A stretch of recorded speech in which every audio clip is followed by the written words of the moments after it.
Good morning student. बेटा हमने कल क्या किया था, मैंने कल कुछ होमवर्क दिया था आप लोगों को कि जैसे कि मैंने बोला था आपको कि इनवर्स ट्रिग्नोमेट्री जैसे मैंने साइन का बना के दिखाया था, आपको बाकी का बना के देखना था। तो कई बच्चों ने किया है, कई थोड़े बच्चों ने किया है, कईयों ने नहीं किया है। जो नहीं कर रहे हैं शायद वो हिडन कर रहे हैं और वो एग्जाम में भी शायद हिडन लेके आएंगे, जो एग्जामिनर को नहीं दिखेगा। तो इसका मतलब उनको बेस्ट ऑफ लक। वो ऐसे ही पढ़ते रहे, वो हिडन पढ़े। हिडन पढ़ने के बहुत फायदे होते हैं। क्या फायदा? सबसे पहला फायदा क्या होता है हिडन पढ़ने का कि किसी को दिखेगा नहीं, सिर्फ उसको दिखेगा। अगर वो लाइफ में कुछ कर भी लेगा तो सिर्फ उसी को दिखेगा। जैसे कि अगर आजकल देख लें कि जो कोई भी काम करते हैं वो पब्लिश करते हैं। जैसे अब आपको अगर एमएससी करनी है या पीएचडी करना है तो आपको आपके रिसर्च पेपर क्या करना है, पब्लिश करना है। लेकिन आप लोग पीएचडी से भी ऊपर हो, जो नहीं पढ़ रहे हैं बच्चे, वो क्या कर रहे हैं, वो अपना मतलब जो नॉलेज है जो वो गेन कर रहे हैं वो छुपा के रखते हैं। बेटा छुपा के रखते हैं, ठीक है, कोई जरूरत नहीं है दिखाने की किसी को भी, ठीक है बेटा, बेस्ट ऑफ लक। तो आज जो बच्चे दिखा रहे हैं, पब्लिश कर रहे हैं, उनको दिखाते हैं बेटा थोड़ा सा, क्योंकि वो बेकार बच्चे हैं जो पढ़ रहे हैं। क्योंकि उनको क्या फायदा, अगर वो कुछ बन जाएंगे लाइफ में तो उनके लिए बेकार हो जाएगा। तो देखते हैं बेटा, देखते हैं cos x का। अब cos x की बात की तो इसका ग्राफ, उसका टेबल देख लेते हैं। तो ये x हो गया और यहां से y ले लेते हैं। अब यहां भी 0 π/2, 3 π/2, 0 π/2 और 3 π/2 नहीं, पहले पाई ले लेते हैं, फिर 3 π/2 और फिर 2 पाई। और यहाँ भी -π/2, पाई, -3 π/2 और 2 पाई, ठीक है, -2 पाई। 0 पे cos की वैल्यू क्या होती है, 1 होती है, π/2 पे 0, पाई पे -1, ठीक है, 1 0 -1। 3 π/2 पे क्या होगी बेटा, इस पे 0 है तो इस पे भी 0 होगा। और 2 पाई पे वैल्यू क्या होगी, cos 2 पाई पे 1, ठीक है, समझ आ रहा है। इसके बाद cos -π/2 पे वैल्यू क्या होगी, -π/2 पे भी 0 होगी। cos पाई -पाई पे क्या होगी वैल्यू, cos -पाई पे भी -1 होगी, ठीक है। इसके बाद -3 π/2 पे 0 और cos -2 पाई पे भी क्या होगी, 1 होगी। तो अब आप देख सकते हो इस क्वेश्चन के अंदर कि जो हमारा cos x है वो क्या क्या वैल्यू दे रहा है। इसका अगर ग्राफ ड्रॉ करें हम, तो यहाँ पे π/2, यहाँ पे पाई, यहाँ पे 3 π/2 और यहाँ पे 2 पाई। और ये हमारा x एक्सिस हो गया और ये y एक्सिस, और ये वैल्यू दे रहा है 1 और -1 और 0, -3 π/2, -π/2, -पाई, -3 π/2 और -2 पाई, ठीक है बेटा। तो अब हम देखते हैं ग्राफ किसका, cos का। तो हम देख सकते हैं 0 से 1, और इसका पीरियड भी कहाँ होगा देखते हैं। 0 से 0 पे वैल्यू क्या है, 1, मतलब ये आ गया। इसके बाद 0 पे क्या है, π/2, सॉरी 0 पे 1 है और π/2 पे क्या है, 0, तो ये जाएगा कुछ ऐसे। और फिर पाई पे क्या वैल्यू आ गई, -1, तो ये कुछ जा रहा है ऐसे, तो यहाँ बना सकते हैं। तो ये जा रहा है कुछ ऐसे, ये थोड़ा ग्राफ मुझसे बना ऐसे है, थोड़ा बनाते हैं अच्छे से। तो ये बना है कुछ ऐसे और ये बना है कुछ ऐसे, ठीक है, -1। अब थोड़ा ठीक लग रहा है देखने में, मुझे तो लग रहा है। इसके बाद फिर 3 π/2 पे क्या है, 0 है, मतलब यहाँ, तो ये ऐसे जाएगा, ठीक है। इसके बाद नेक्स्ट चीज क्या है, फिर 2 पाई पे क्या है, 1 है, तो 1 जाएगा ऐसे, ठीक है, ये हमें दिख रहा है। तो ये ग्राफ जो दिख रहा है ये पूरा कंप्लीट ऑसिलेशन है। इसको एक साथ और इसके साथ, तो इसका भी आप क्या कह सकते हैं, पीरियड क्या है, 2 पाई, ठीक है बेटा। तो cos x का पीरियड भी क्या है, 2 पाई है। आप एक चीज याद रखें, जब भी इसकी पावर ऑड होगी साइन cos की, तो ये हमेशा 2 पाई देंगे, ठीक है। और अगर यहाँ पावर स्क्वायर कर दे तो ये पाई बन जाएगा।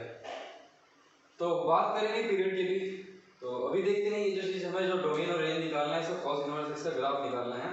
तो आप देख सकते हो यहाँ पे, और अगर मैं आगे करूँ थोड़ा सा और इधर करूँ, इस साइड करूँ, तो ये बनेगा ग्राफ हमारा कुछ इस साइड ऐसे, ये आएगा कुछ ऐसे, फिर ये जाएगा कुछ ऐसे, फिर ये जाएगा कुछ ऐसे, और फिर ये जाएगा कुछ ऐसे, ठीक है, तो ये ग्राफ देख सकते हो आप। तो अब हमें क्या करना है, और ये दोनों क्या हैं, ये सिमेट्रिकल भी हैं, ठीक है, थ्रू वाई एक्सिस। अब हमें जो निकालना है इसका डोमेन और रेंज निकालना है। तो डोमेन क्या है, देखो डोमेन का मतलब क्या होता है बेटा, इनपुट। डोमेन तो सारी चीजें हो सकती है, ये सारा डोमेन हो सकता है, क्योंकि देखो -2, देखो डोमेन का मतलब बताया था जो भी फंक्शन एक्सेप्ट कर सकता है। तो एक्सेप्ट तो सब कुछ हो सकता है, -2 पाई से 2 पाई भी हो सकता है, -4 पाई से 4 पाई भी हो सकता है। लेकिन हम क्या करते हैं, हमें जो इस फंक्शन को बनाना है इनवर्स, और इनवर्स फंक्शन के लिए हमारे पास डोमेन वो होना चाहिए और रेंज वो होना, कोडोमेन वो होना चाहिए कि सिंगल सिंगल इमेज बना पाए। ठीक है, बात समझ पा रहे हो गया। तो मैं यहाँ पे अगर डोमेन और रेंज निकालूं cos x का, तो आप बोलोगे, अब यहाँ पे देखते हैं कि वैल्यू अलग अलग कहाँ पे आ रही है। देखो 0 पे 1, फिर 0 पे 1 और फिर पाई पे -1। तो 0 पे 1 से लेकर पाई तक -1 वैल्यू आ रही है ना। 0 पे 1, पाई पे -1, फिर पाई/2 पे 0। तो 3 वैल्यू आ रही हैं, 1 0 पे 1, फिर क्या आ रही है बेटा, 0 आ रही है, फिर पाई पे क्या आ रही है, -1। तो इसका जो डोमेन हो सकता है वो क्या होगा, डोमेन, इसका जो डोमेन होगा वो होगा 0 to पाई। समझ आ रहा है, 0 to पाई क्यों होगा। और आप एक चीज और भी देख सकते हैं, यहाँ से अगर यहाँ से देखें तो -π/2 से 0 तक, -π/2 से 0 तक भी आ रहा है, लेकिन आप लोगे यही क्यों, इधर। इसके बाद अगर मैं इसका कोडोमेन देखूं तो कोडोमेन क्या आ रहा है बेटा, कोडोमेन मतलब हम क्या लिखेंगे, रेंज। तो रेंज क्या आ रही है, -1 से 1 तक, -1 से 1 तक आ रही है। तो बस इसमें अब आप चाह रहे हो मैं ये कर लूं, cos x -π/2 से 0 और -1 से 1। तो क्या ये गलत होगा, बिल्कुल गलत नहीं है। ठीक है, -π से 0, -π पे भी -1, फिर π/2 पे 0, -π/2 पे 0 और फिर 0 पे 1। तो ये भी करेक्ट है, लेकिन हम करते क्या है, हम पॉजिटिव वैल्यूज को कंसीडर करते हैं maximum time, to relevant for student and research also, so only student not for research. तो आप देख सकते हैं यहाँ पे ये रिलेवेंट है, 0 से पाई वही सेम वैल्यू दे रहा है, तो हम कंसीडर किसे करते हैं, इसको। क्या ये गलत है, बिल्कुल गलत नहीं है, ये भी ठीक है। ठीक है, तो आप देख सकते हो cos x का जो डोमेन और रेंज मिल गया हमारे पास। तो अगर मैं अब इसे cos इनवर्स x में कन्वर्ट करना चाहता हूँ, किसमें कन्वर्ट करना चाहता हूँ, cos इनवर्स x में, तो इसका डोमेन आपको पता है -1 से 1 हो जाएगा, और कोडोमेन क्या हो जाएगा, मतलब रेंज क्या हो जाएगा, 0 से लेकर पाई। ठीक है, क्या हो जाएगा, 0 से लेकर पाई, -1 से 1 पुट करोगे तो 0 से पाई हो जाएगा। तो ये हमारे पास cos इनवर्स x का ग्राफ हो गया। अगर आप इसको बनाने की कोशिश करोगे इस ग्राफ को, तो ये बनेगा कैसे बेटा, देखो ये आ गया x, ये आ गया x डैश, ये आ गया y और ये आ गया y डैश। तो अब हो क्या चुका है हमारे पास, अब cos इनवर्स x, या मैं इसको लिख सकता हूँ cos इनवर्स मतलब -1 से 1। तो -1 से 1 तो हम क्या करेंगे, इस साइड लिखेंगे माइनस, मतलब यहाँ लिखेंगे 0, यहाँ लिखेंगे -1, सॉरी यहाँ लिखेंगे -1 और यहाँ लिखेंगे 1। अब इस साइड में जो ये हमने नीचे लिखा है ये ऊपर आ जाएगा, यहाँ आ जाएगा π/2, यहाँ आ जाएगा पाई, यहाँ आ जाएगा 3π/2 और यहाँ आ जाएगा 2 पाई। तो मैं यही बना के दिखाता हूँ आपको। पहले क्या है, 0 पे 1 है, तो 0 पे 1 कैसे जाएगा, अब 0 पे 1 है, मतलब 0 पे 1 की वैल्यू है, 0 पे 1 मतलब यहाँ जाएगा, फिर π/2 पे क्या है, 0 है, तो ये जाएगा कुछ ग्राफ क्या जाएगा बेटा, देखो यहाँ पे 0 पे 1 था, ये बना लिया, और फिर π/2 मतलब ये कुछ ऐसे जाएगा। ठीक है, इसके बाद π/2 पे अब इसके बाद क्या है हमारे पास, पाई पे क्या है, -1 है, तो -1 कहाँ जाएगा, बताओ जरा, यहाँ जाएगा, तो ये ग्राफ कुछ बनेगा ऐसे। ठीक है, अब फिर 3π/2 पे क्या है, 0, तो ये कुछ ऐसे जाएगा, और फिर 2 पाई पे क्या है 1, तो ये कुछ ऐसे जाएगा। इसी तरीके से नीचे बनेगा। तो आप देख सकते हो कि cos इनवर्स x, अगर आप cos x का ग्राफ बना पा रहे हो तो cos इनवर्स x का ग्राफ बनाने में कोई प्रॉब्लम आपको होने ही वाली नहीं है। ठीक है बेटा, तो ये cos x का ग्राफ है। फिर आगे देखते हैं हम tan x। तो बेटा अब देखते हैं tan x का। अब tan x का अगर हम टेबल बनाएं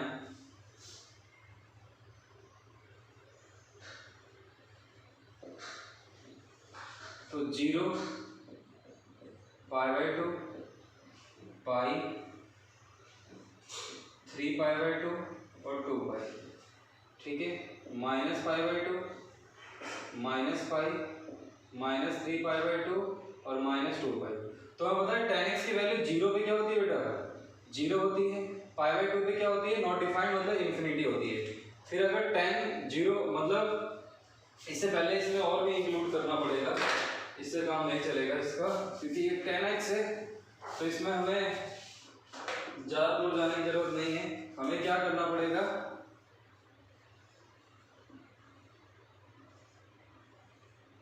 x y 0 π/4 π/6 ये π/3 और π/2, ठीक है, और यहाँ से यहाँ पे -π/4 -π/3 और -π/2 ये सारी वैल्यू लेनी होंगी आपको। तो अगर हम tan x का देखें वैल्यूज तो 0 पे 0 होता है, π/4 पे 1, इससे पहले 1/√3 होता है बेटा, π/6 π/3 मतलब 60 पे क्या होता है √3 और π/2 पे क्या होता है इन्फिनिटी। -π/4 पे वैल्यू क्या होती है -1, -π/3 पे क्या -π/3 पे होता है -√3 और -π/2 पे होता है -इन्फिनिटी। तो आप एक चीज देखो बेटा, इसमें यहाँ पे -इन्फिनिटी से इन्फिनिटी वैल्यू आ रही है ना, -π/2 से π/2 के बीच में बात करें तो जो डोमेन जो हमारा रेंज आ रही है वो कहाँ से आ रही है, -π/2 से π/2 तक। और आप देख सकते हैं सारी अलग वैल्यूज हैं, आप देख सकते हो -π/2 पाई -√3 -1 और 1 और 0, मतलब सब पे अलग अलग वैल्यू आ रही है। हम कौन सी दो वैल्यूज नहीं ले सकते जिसपे नॉट डिफाइंड आता है, कौन कौन सा, -π/2 और π/2, उसके अलावा हम कुछ भी ले सकते हैं इन दोनों के बीच में। लेकिन जो हमारा रेंज आ रहा है मतलब कोडोमेन आ रहा है वो क्या आ रहा है, -इन्फिनिटी से इन्फिनिटी के बीच में। तो अगर मैं tan x का, अगर मैं बात करूं tan x का डोमेन की बात करें तो हम डोमेन क्या कहेंगे, x की वैल्यू, और वो भी ओपन ब्रैकेट में हम कहेंगे ओपन ब्रैकेट में -π/2 से π/2, और जो रेंज जा रहा है वो क्या जा रहा है बेटा, r, समझ आ गया होगा, r क्या है, रियल नंबर। अब -इन्फिनिटी से इन्फिनिटी के बीच में वैल्यू आ रही है अगर, तो आप समझ सकते हो क्या होने वाला है उसका, जो डोमेन होगा -π/2 से π/2 है, और जो रेंज है उसका वो क्या है बेटा, जो कोडोमेन या रेंज कह सकते हो, हाँ, इस पे ये 1 1 होगा और ऑन टू भी होगा, क्योंकि हर एक वैल्यू पे अलग अलग वैल्यू आ रही है, ठीक है बेटा। अब मैं इसका ग्राफ देखता हूं, तो ग्राफ में देखो बेटा आप जरा, ये x एक्सिस, ये y एक्सिस, ठीक है। अब यहाँ π/4 0 π/3 π/2, ठीक है, -π/4 -π/3 -π/2, ठीक है, ये भी x एक्सिस x डैश और ये y डैश। अब हमारे पास वैल्यू क्या क्या आ रही है, -√3 तो 1 आ रही है हमारे पास, √3 आ रही है, इसके बाद -1 आ रहा है, -√3 आ रही है, ठीक है। अब हमने क्या दे रखा है, पहले 0 पे 0, ठीक है, π/4 पे 1, π/6 पे √3, और जैसे ही π/2 पे पहुंच रहा है, π/2 पे पहुंच रहा है, ये एक एजम्पटोट्स मतलब जहाँ पे वैल्यू नॉट डिफाइंड हो जाती है। तो देख सकते हो यहाँ पे ये कुछ ऐसे बन रहा है, ये थोड़ा ग्राफ ऐसे, ठीक है, ये वो जैसे ही यहाँ पहुंचा मतलब ऐसे, तो ये ऐसे चला गया, ठीक है। इसके बाद यहाँ पे भी देखोगे तो -1 यहाँ पे, -√3 यहाँ पे, और फिर इन्फिनिटी, मतलब कुछ ऐसे, ठीक है। तो ये आपके पास tan x का ग्राफ है, और अगर आप बनाओगे किसका बेटा, इनवर्स का, तो कैसे बनेगा, दिखाया था आपको, ऐसे और ऐसे, मतलब ऐसे बनेगा। बना के देखना tan x का tan इनवर्स का ग्राफ, आपको समझ आ जाएगा क्या करना है tan इनवर्स में, इसको ऊपर लिखना और इसको नीचे लिखना, तो आप कर लोगे आराम से। तो tan इनवर्स x का, जो tan इनवर्स x का बनेगा, जो tan इनवर्स x का हमारे पास डोमेन हो जाएगा, tan इनवर्स x का डोमेन क्या होगा बेटा, बताओ, tan इनवर्स x का डोमेन r हो गया, और रेंज क्या होगी इसकी, -π/2 से π/2, जो आपको याद रखनी है। अगर आप इसमें cot इनवर्स x की बात करोगे तो cot इनवर्स x में क्या होगा बेटा, आप 0 नहीं पुट कर पाओगे, क्योंकि कॉट एक्स क्या होता है, जीरो पे इन्फिनिटी होता है, तो उल्टा हो जाएगा, यहाँ इन्फिनिटी आ जाएगा, यहाँ पे जीरो आ जाएगा। तो आपको करना क्या पड़ेगा, माइनस पाई बाई टू से पाई बाई टू में से क्या हटाना पड़ेगा, जीरो हटाना पड़ेगा बस, और जो रेंज आएगी वो आ रही आएगी। तो आप कॉट इनवर्स एक्स के बना सकते हो बेटा। देख लो आप, माइनस पाई बाई टू से पाई बाई टू जाएगा लेकिन जीरो नहीं आएगा उसमें, तो आपको क्या करना पड़ेगा, सिर्फ यहाँ माइनस में क्या कर दोगे, ऐसे कर दोगे माइनस और ये जीरो, और ये एलिमेंट है जीरो, तो इसलिए आप इसको फ्लावर ब्रैकेट के अंदर रखोगे। तो आप कॉट एक्स का ग्राफ बना के देखना, बना पाओगे आप, बना लोगे, पाई बाई टू से होगा वो ऐसे कुछ जाएगा, हो जाएगा कुछ पाई बाई टू से कुछ ऐसे चला जाएगा, क्योंकि जीरो पे इन्फिनिटी हो रहा है तो वो कुछ ऐसे चला जाएगा, और यहाँ पे भी कुछ ऐसे आ जाएगा। ठीक है, तो ये कॉट एक्स का ग्राफ होगा।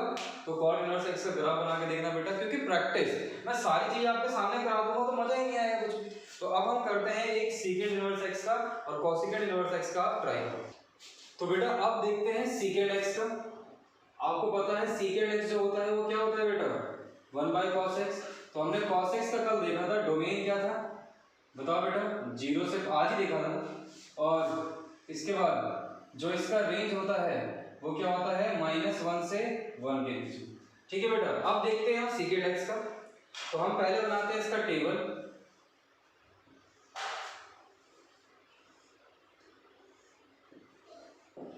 तो हम जीरो से पाई के लिए बीच में ही लेके चलते हैं बेटा, जीरो क्या ले लें, zero pi by 4 pi by 2, ठीक है, फिर 3 पाई बाई 4 और फिर पाई, जीरो पे 1 होता है, पाई बाई 4 आपको पता है क्या होता है, √2 होता है, पाई बाई 2 पे इन्फिनिटी होता है, 3 पाई बाई 4 पे -√2 होता है, और पाई पे -1 होता है। तो इसका अगर हम ग्राफ ड्रॉ करें बेटा, तो देखो आपको ग्राफ देखते ही समझ आ जाएगा कि क्या डोमेन होगा और क्या रेंज होगा। ये एक्स एक्सिस हो गया, ये एक्स डैश, ये वाई और ये वाई डैश। अब देख सकते हैं बेटा 0 से 1 के बीच, जीरो जो अब यहाँ पे जीरो है, क्या है pi by 4 pi by 2 3 pi by 4 और पाई। ठीक है, ये हमने कुछ वैल्यूज ले ली। अब नेगेटिव साइड बना सकते हो, बनाना चाहो तो बना सकते हो, -pi by 4 -pi by 2 -3 pi by 4 और -पाई। अब देखते हैं क्या क्या वैल्यू आ रही है, 1 और -1। लेकिन यहाँ पे हमारे पास 1 और -1 के अलावा भी और वैल्यूज हैं, ये 1 यहाँ -1 यहाँ √2 यहाँ -√2। ठीक है, 2 भी -2 भी होगा, पता है आपको। तो अब देखो बेटा यहाँ पे 0 पे 1, एक ये वैल्यू आ गई, हमने क्या ले लिया 0 पे 1, ठीक है, एक वैल्यू ये मिल गई हमारे पास। इसके बाद पाई बाई 4 पे, अब देखो पाई बाई 2 पे इन्फिनिटी है, तो यहाँ पे एसिम्प्टोट्स क्रिएट करेगा ये। अब यहाँ पे 0 पे 1 है, पाई बाई 4 पे √2 है, इसका पाई बाई 6 जो होगा, पाई बाई 6 का मतलब क्या है 2 होगा, मतलब ऊपर ही जाएगा कहीं ना कहीं, तो ये कुछ ऐसे चला जाएगा, इन्फिनिटी तो ऐसे चल जाएगा ये। इधर भी देखेंगे तो -पाई बाई 4 पे क्या होगा 1 ही होगा, सॉरी -पाई बाई 4 पे क्या होगा √2 होगा, और यहाँ पे फिर यहाँ पे 2 होगा, तो ये कुछ जाएगा, समझ आ रहा है बेटा। तो ये ग्राफ कुछ ऐसा बन गया। इसके बाद अगर हम देखें यहाँ पे हमें कंप्लीट ऑसिलेशन करना है, पाई बाई 2 पे तो ये इन्फिनिटी रहेगा, इससे पहले क्या आएगा यहाँ पे, यहाँ पे आएगा -2 pi by 3, sorry 2 pi by 3 आएगा, मतलब 120 डिग्री। अब 120 डिग्री जो होगा हमारे पास उसकी वैल्यू होती है 2 -2, तो -2 समथिंग कहीं ऐसे होगा, माइनस जो 2 होगा वो समथिंग यहाँ कहीं आएगा, क्योंकि जो माइनस है वो -√2 से तो बड़ा ही है, तो ये कुछ इन्फिनिटी के साथ साथ, और पाई पे क्या आने वाला है, पाई की वैल्यू क्या आने वाली है -1 आने वाली है। तो इसका मतलब जो ग्राफ चलेगा हमारे पास, हमें पता है यहाँ से -1 है, यहाँ पे आ गया ये -1, तो ये ग्राफ जो चलेगा वो कुछ ऐसे चलेगा, मतलब ऐसे। ठीक, समझ आ रहा है। तो हम यहाँ देख सकते हैं, अगर यहाँ ब्रेक पॉइंट लगाएं तो आप देख सकते हो कि जो वैल्यू हमारे पास, अब ये ग्राफ बन चुका है। अब टेबल के थ्रू हम इसका बना के देखते हैं क्या चीज, डोमेन और रेंज। तो अगर मैं सीकेंड एक्स का डोमेन निकालने की कोशिश करूं तो बेटा बता सकते हो डोमेन क्या है। आप बोलोगे सर 0 से पाई आ सकता है, क्योंकि 0 से पाई के बीच में सारी अलग अलग वैल्यूज हैं, तो ठीक है हम 0 से पाई बना लेते हैं।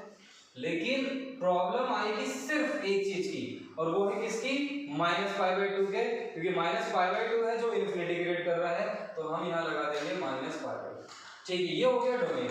इसके बाद अगर मैं इसका रेंज निकालूं तो तो आप बोलोगे सर रेंज जो होगा, देखो अगर आप -1 और 1 भी इंक्लूड करते हो, अगर आप समझ लो रेंज ऐसे बना रहे हैं, √2 भी है -√2 भी है, तो आपको कंप्लीट R लेना पड़ेगा, जो बताया था मैंने tan के केस में। अगर आपने कंप्लीट R ले लिया, कंप्लीट R लेने से आपका -1 1 तो आएगा, लेकिन कहीं ना कहीं 0 आ जाएगा, और सीकेंड कभी 0 देता नहीं, तो -1 और 1 तो आएगा नहीं, तो हमें 0 को क्या करना होगा, एक्सक्लूड करना होगा। और -1 और 1 के बीच में कुछ और वैल्यू जैसे 0.2, 0.3, 0.4 वो भी नहीं आ सकता, तो ये तो बेटा बहुत प्रॉब्लम हो जाएगी। जब ये प्रॉब्लम हो जाएगी तो हम करेंगे क्या, सिंपल सा हम क्या करेंगे, R में से क्या सब्ट्रैक्ट कर देंगे, R में सब्ट्रैक्ट कर देंगे हम -1 से 1। ये ओपन ब्रैकेट है बेटा, ओपन ब्रैकेट का मतलब है -1 और 1 तो इसी में है, लेकिन हम एक्सक्लूड क्या कर रहे हैं, -1 से हम एक्सक्लूड क्या कर रहे हैं, -1 और 1 के बीच की वैल्यू। तो ये आपका सीकेंड एक्स का क्या हो गया, ये सीकेंड एक्स का डोमेन और रेंज हो गया। इसी तरीके से आप क्या निकालोगे, इनवर्स का सीकेंड इनवर्स का डोमेन और रेंज क्या हो जाएगा, सीकेंड इनवर्स का x का जो डोमेन हो जाएगा वो r -1 to 1, और जो रेंज हो जाएगा वो 0 to पाई, और एक्सक्लूड क्या कर